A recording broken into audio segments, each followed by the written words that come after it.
are many people who have the limitations in their minds, who have lost that fire in their eyes. You aren't given any breaks in life. You make them for yourself. We are all being tested in life. And how you face that test determines the rest of your life. There's a lot of times where I don't know how I'm gonna move forward, but I ask myself one question: can you take another step? And that answer is always yes. Wherever focus goes, energy flows. So why don't we tap into that power now for your business and life? The part of beginning to get unstuck, you've got to decide that the behavior pattern that you have adopted doesn't work for you. You've got to change your strategies, and changing your strategy means reinventing your life, recreating you, and you have the power to do that. You want to take responsibility for your life. You can decide that you're going to change, that you're not going to be a wimp. I got me here, I can get me out of this, and I'm getting out. It's not easy reaching your dreams. It's not easy to achieve a happy and fulfilled life. It's not easy getting up every day, fighting, going through the daily struggles, getting rejected constantly, getting laughed at all the time, going through trials and tribulations, facing the pain of defeat over and over again.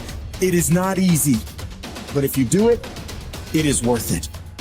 See, when people ask you, say, how you doing? Even if you're having some difficult times, say, I'm blessed and highly favored. Because anytime you wake up and you don't have a white chalk outline around your body, it's a great day. You got to tell yourself that no matter what gets in my way, I'm going to keep going. I'm going to keep moving. I'm going to keep winning. I'm going to keep surviving. It's everything that you want, because you went through that pain of that journey. It felt like he wanted to just knock you down and say, you know what? You can't do it. Understand that it's going to be trials and tribulation. That we'll have storms, but they will have sunshine after the rain. But that depends on you and how bad do you truly want it. Nothing in life will hold you back if you trust in yourself and you trust in the process. And at the end of this race, guys, you're going to be more capable. Through that effort, builds the character, the person you want to be at the end. Accept that. And so I say to you, it's possible you can live your dream. If it's becoming a diamond, if it's having more, it's achieving more, it's possible you can live your dream. It's necessary that you have a plan of action, that you're resilient, that you stick to, that you have the vision and never give it up, that you become creative and relentless and keep on coming back again and again and again, and that it's you got to take personal responsibility to make it happen. And when life knocks you down, jump back up and say, it's not over until I win.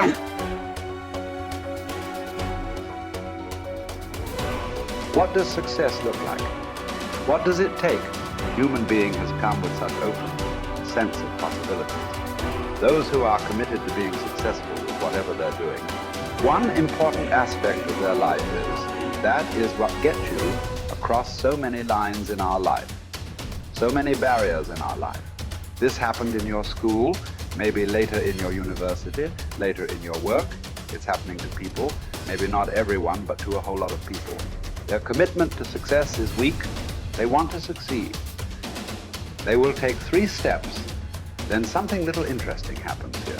They will go away here. They will go away there. They will go away there. Hey, I want to live. Their commitment to success is weak. Either situations around them in some way, situations can impede you from doing what you're doing very easily. Many times it happens to everyone. But when this happens, people weaken their commitment for their success. Maybe physically they'll feel a little weak. They will weaken their commitment to success. Maybe their emotions slosh around a little bit. They will weaken their commitment to success. So our commitment to success should not weaken because there is social drama going on, or physiological drama, or psychological drama. Whatever happens, your commitment to success should not weaken. That is what gets you across so many lines in our life, so many barriers in our life. So what does success look like? What does it take? Those who have been very successful, either in music, sport, art, business, spiritual process, doesn't matter what. Those people never know when they ate, when they slept, when they got afternoon rest. I have not seen such a thing in my life. So those who are committed to being successful with whatever they're doing, one important aspect of their life is they're not settling down where it's very comfortable. Because comfort will happen when they lower you to the very, very comfortable. Have you seen how comfortable they are? Once they're dead, if you throw them there also, they're comfortable. If you lower them, they're comfortable. Right now, it's about ensuring that there is profoundness of experience and there is impactfulness of activity. Because if they had given you a limitless amount of time, you could do all those things, nothing wrong. I'm not against it. But they gave you such a little time with such tremendous potential of being human. That's the problem.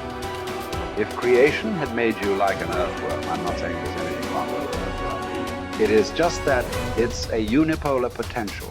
It can only do that much. An earthworm is not thinking of climbing a tree because it knows it'll be picked up by the birds. It never has such aspirations. It just wants to recycle the earth. You know, it is beneficial to so many other lives, including us, but its objective is very clear: to eat and to reproduce and to die. Very clear objective. That purpose to fulfill, he strives. I don't think he sleeps in the afternoon. I don't think so, because many afternoons I've seen earthworms. They were all vigorously active, but a human being came with too many potentials. Because of that, it needs a certain level of striving for a human being to forget about the world, to consider yourself successful. If your idea of success is you're doing little better than your neighbor, I call that sickness. That is not success. You are happy that your neighbor is worse than you. Is this sickness or success? It is sickness. But in some way, you feel fulfilled with what you're doing. Let's consider that as success for now. It doesn't matter whether you're better than somebody or worse than somebody. That question should not even come up in your mind. But in some way, you feel you're using yourself fully, and there's a certain sense of fulfillment in your activity. Well, if you're capable of just closing your eyes and simply sitting without any activity, that's fantastic. But you cannot do that. You cannot do that right now. In the states that you are, you can't simply close your eyes and become still. Instead of being busy, you will become preoccupied. That doesn't mean you're improving, that means you're regressing in some way. The problem about this success is people always making judgments. I did this, I did that, maybe this didn't work, maybe this is a mistake, that's a mistake. There's no such thing in life. See, at one time you were a monkey, all right. Hey, this is not me, this is that Englishman, you know. Charles Darwin said you were all monkeys. At one time you were a monkey just a brief while ago. Was it a mistake that you committed? That you were a monkey? Or was it just a certain stage of evolution? Was it a mistake or was it just a certain stage of evolution? Similarly, since you were born, because as a human being, you're born largely unformed, unlike other creatures. Other creatures, if their food is taken care of, they know what to do with their life. Because human being has come with such open sense of possibilities. You come unformed. You don't come fixed. You have to fix yourself. Different people throw different types of balls at you. From all over, your parents, your teachers, the school, the neighbors, and society and the world throws all kinds of things at you. To gather all this muck and make something worthwhile out of yourself is your business. That's your success. It doesn't matter whether somebody thinks you're worthwhile or not. You feel you are a worthwhile life. Good enough for now. World may not recognize. It doesn't matter. But you know you are worthwhile.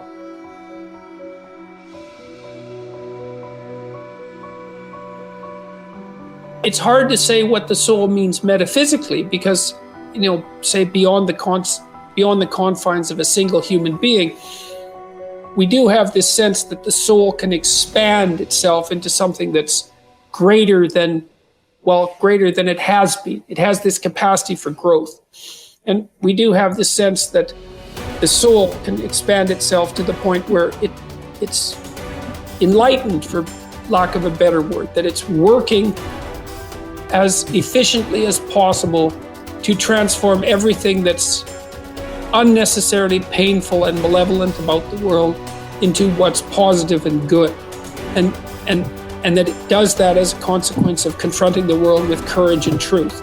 And I think that's right. And I do think that means that the soul participates in something eternal, which is the attempt of being itself to transform what's unnecessarily painful and malevolent into what's good, and that human beings actually do participate in that, and that that's part of the reason that our ancient tradition insists that we're made in the image of God.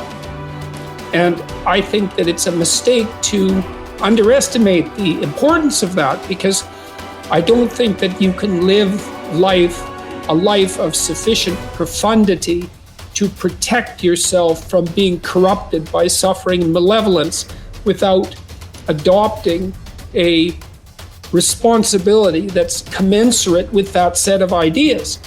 I think that you either orient yourself upward, to the star above the horizon, and try desperately to improve the structure of being, or you work at counter purposes to it and make things worse. I don't think there's a middle ground. In fact, to the degree there is a middle ground, it tilts towards the negative, because people who try to occupy the middle ground generally try to accrue the benefit, let's say, without adopting any of the risk. And that's not acceptable, not helpful. So that's a soul to me.